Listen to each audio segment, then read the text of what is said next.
friends, so we posted a video a few weeks ago about staying updated with people that aren't good for you. And in that video, we talked a little bit about broken bonds and how sometimes they're for the best. This video is a bit of a follow-up to that because I feel like there are many times when a bond in our life with someone else is broken, and even when it wasn't our fault and we really didn't do anything wrong, we can still end up feeling bad or guilty about it. And it shouldn't be like that, friends. It shouldn't be like that. Sometimes when we have this kind of break, and I'm not talking about a little tiff or argument over like who ate the last Pop-Tart or something. I'm talking about something like a serious rift in a relationship or even a breakup, romantic or of the friend variety. So something like a rupture of your trust or going from being close with someone to not being on speaking terms. When these kinds of things happen, we usually have some choices to make. Sometimes we will choose to just let that connection go and move on with or without regret about what's happened. And then sometimes, usually after some time has passed and or when the pain from that event is no longer as raw, we will contemplate a different choice. Sometimes we miss that person and that connection, so we will let things slide and give them another chance, or 2, or 10. There is no right or wrong choice on which way to go with that. It's always something that you have to evaluate for yourself. But I'm a big believer in making not just choices, but informed, healthy choices. And while I would never encourage anyone to ever hold a grudge or a resentment simply because I feel both are really a waste of time and energy, I also believe firmly in the message that is the thumbnail of this video. It is not your responsibility to repair a bond that you didn't break. This means when someone has done you dirty, or treated you poorly, or disrespected you, or taken advantage of you in some way, especially emotionally, and one or all of these things result in a break in your bond, it is not your responsibility to fix that. You are also not under any obligation to remain friendly with that person or speak to them or keep them in your life in any way. And there can and will be times when someone will betray you in such a way that you cannot ever let them into your inner circle again. The break in trust was just too damn much, or the pain cut so deep that it forever changes how you feel about that person. They can apologize all they want and send you a fruit basket or cook you 10 steak dinners.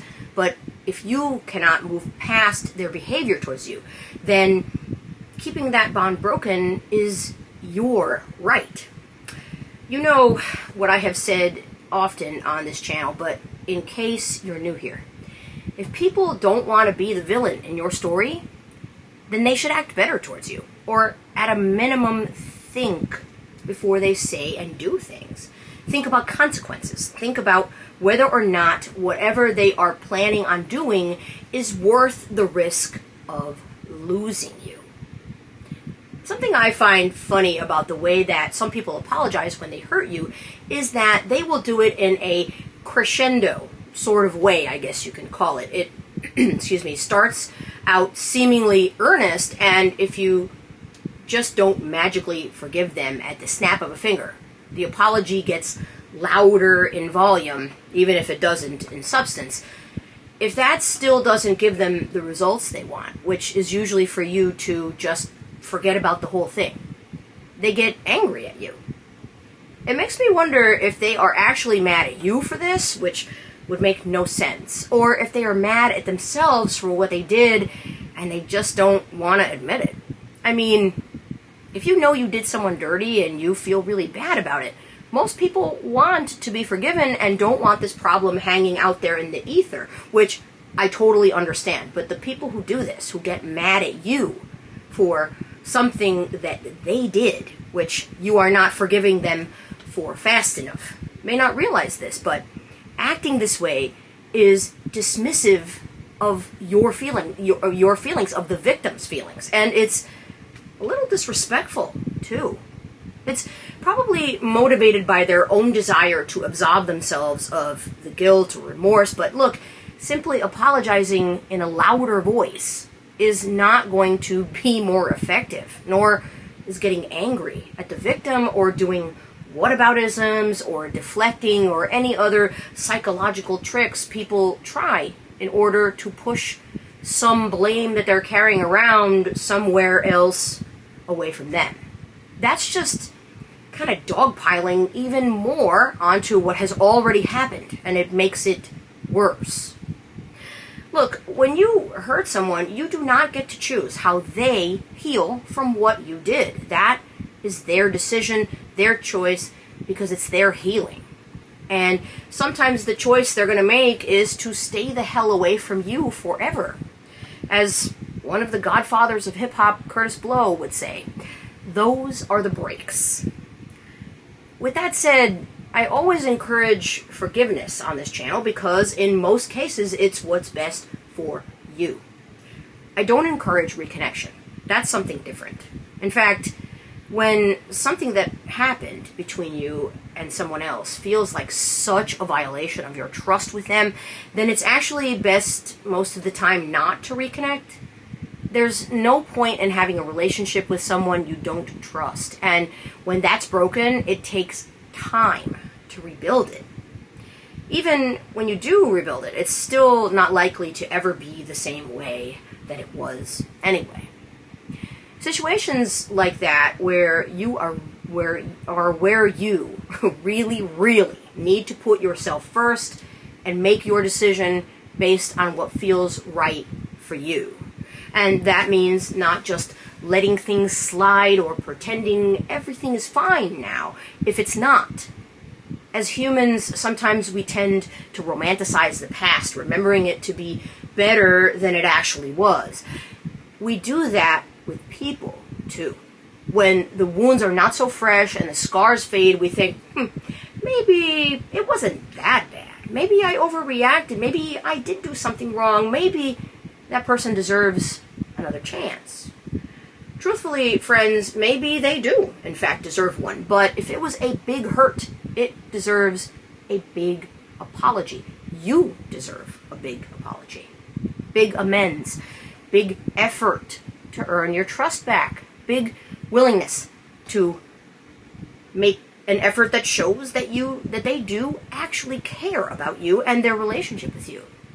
That they are sorry and you do matter and they do value you. To do that, just put the ball in their court. Let them rise to the occasion or not. But you should stay seated because this is not a job for you to do. This is a job for them. They broke the bond. They have to do the mending. Plain and simple. If they are not willing to do that, then you have to let them lose you. Otherwise, you end up compromising your values and your self-worth, and you could lose you. And we can't have that.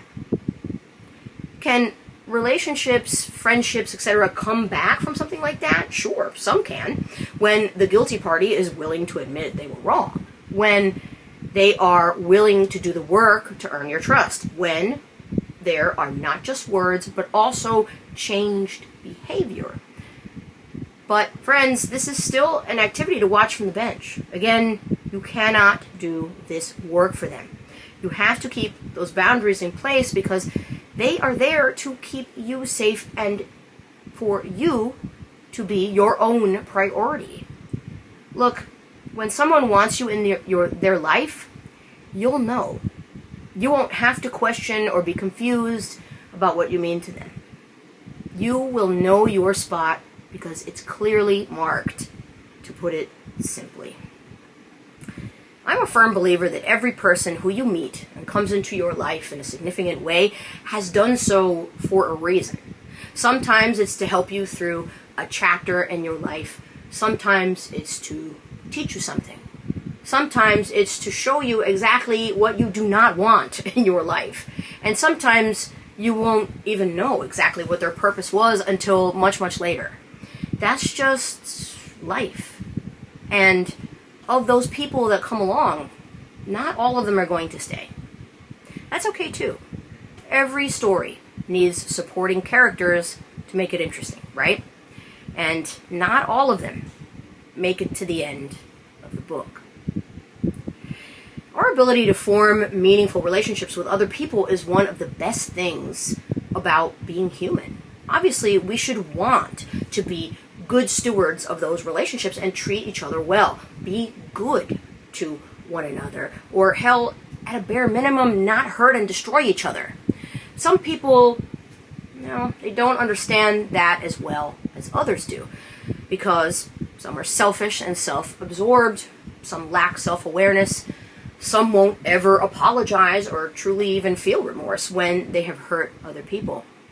There's really nothing you can do about that, but there is always something that you can do about you. And sometimes the best thing you can do for you is to let those people go. Let them do what they want to do. Because, if they really want to repair things and make amends with you, they will. Even if it requires them to swallow pride or any other various discomforts.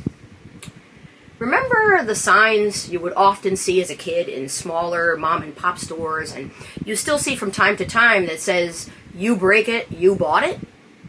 That applies to other things that break too, besides just tchotchkes or antiques. It applies to other fragile, breakable things like relationships and connections with others. Those are among the most valuable things we have as human beings. And what do you do when something is valuable to you, friends? You make whatever effort necessary to preserve and take good care of it.